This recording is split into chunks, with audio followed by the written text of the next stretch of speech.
Hello, my name is Sakhi Datar, and today I will be presenting a case study describing purification of microbial metabolites. As a part of the presentation, I will be covering the following points: the objective of the selected research project, followed by the microbial metabolite which I have chosen, along with its source. Addition to this, I will discuss the experimental methodology focusing on the purification steps. The main aim of this research project was to study the production purification of bacteriocin from a bacterial species and comment on its antimicrobial properties. A metabolite is an intermediate or an end product of metabolism. A microbial only metabolite is a metabolite that can only be produced by microbial enzymes or microbially mediated reactions. These can include various organic acids, toxins, fermentation products like alcohol, which are produced by bacteria during various metabolic processes.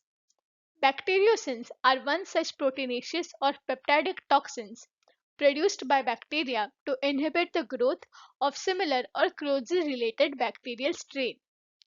Bacteriocins are ribosomally synthesized and have antimicrobial properties. The microbial source for bacteriocins are the lactic acid bacteria. Lactic acid bacteria are a diverse group of microorganisms that produce lactic acid as the primary end product of the fermentation of carbohydrates. Lactic acid bacteria produce different types of inhibitory compounds that have a bactericidal effect.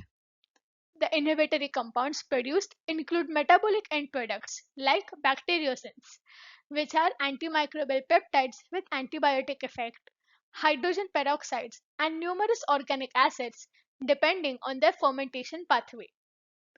The inhibitory activity by bacteriocins produced by lactic acid bacteria is diverse, comprising of strains capable of inhibiting different types of gram-positive organisms to those that only affect organisms of a closed genera. The research experiment consisted of 5 main checkpoints. Today, I will be concentrating on the step which involves purification and separation of the bacteriocin from produced L. murinus culture. This purification step is crucial to distinguish the target protein, which is bacteriocin, from other proteins with similar size and physiochemical properties, along with other cellular components. The various separation and purification techniques used were centrifugation, chromatography, and electrophoresis. In this project, the culture of L. murinus was grown in MRS broth.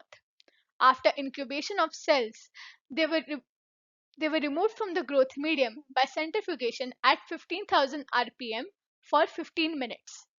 Cells, being more denser than the produced bacteriocin, have faster sedimentation rate and hence settle down first, and the bacteriocin, which are proteins, remain in the supernatant.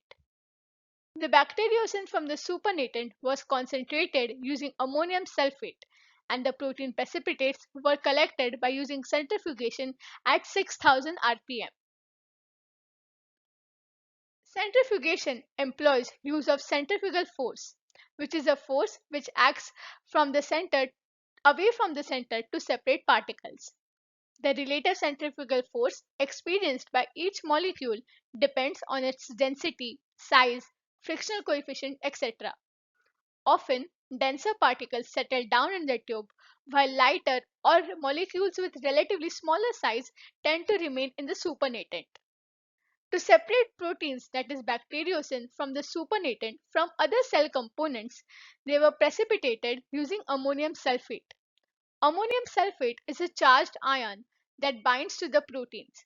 This breaks the bonds between proteins and water molecules, ultimately resulting in their precipitation. After centrifugation, the second technique used was chromatography. Chromatographic systems used for protein purification consist of a stationary phase, which is typically an immobilized solid, and a liquid mobile phase, which is passed to the stationary phase after the mixture of analytes to be separated has been applied to the column. Proteins differ from one another in the proportions of charged amino acids they contain. Hence, different proteins possess different net charges at a particular pH.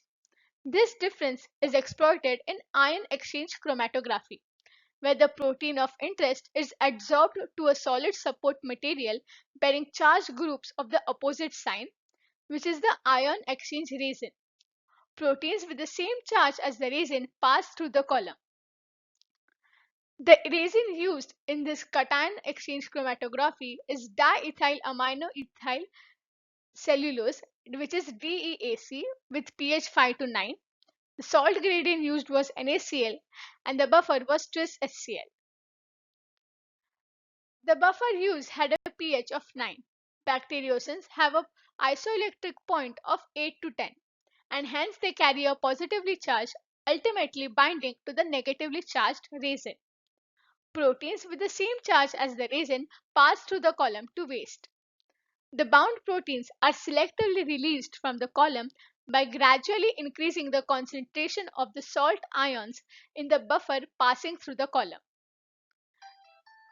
These ions compete with the protein for binding to the resin, the more weakly charged protein being eluted at lower salt concentration and the more strongly charged protein being eluted at higher salt concentrations. After the purification, the bacteriocin was studied for the effect of enzymes, temperature, pH, detergents, and proteinaceous inhibitors to study its antimicrobial effect. The molecular weight of the purified bacteriocin of L. murinus AU06 was estimated as 21 kilodaltons. This was done by a method called as SDS page gel electrophoresis. SDS page stands for SDS polyacrylamide gel electrophoresis. It is the most widely used method for analyzing protein mixtures qualitatively. It is particularly useful for monitoring protein purification, and because this method is based on separation of proteins according to size, it can also be used to determine the relative molecular mass of the protein.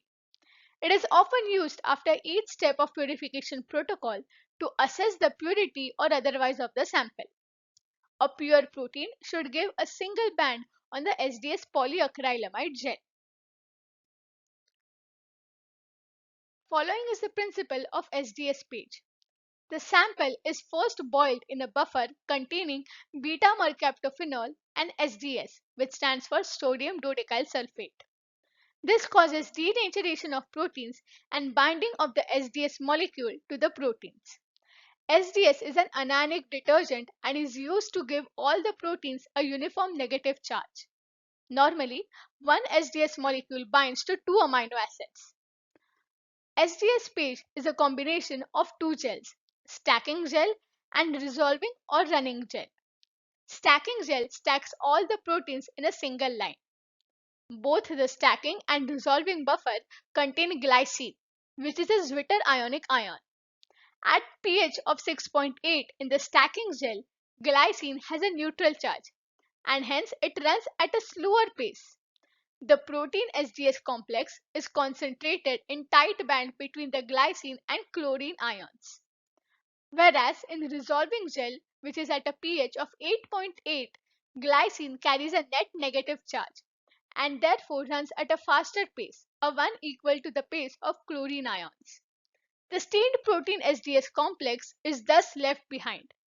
This results in a single band of protein on the gel. The stain used to stain proteins is known as Comasi brilliant blue. After the purification steps, following result was recorded.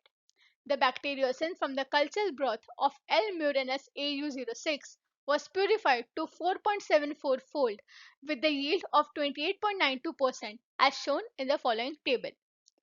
The molecular weight of the purified bacteriocin was estimated as 21 kilodaltons. The purified bacteriocin exhibited complete inactivation of antimicrobial activity when treated with proteinase K, chymotrypsin, trypsin, pepsin, and papain.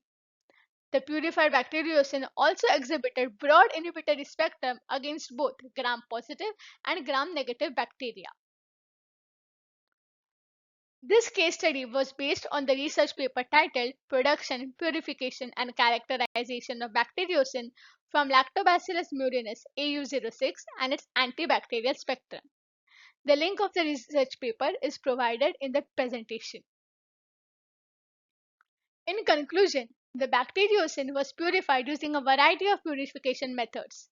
It was also confirmed that the ability of bacteriocin is inhibiting a wide range of pathogenic bacteria and is of potential interest for food safety and may have future applications in food preservation industry.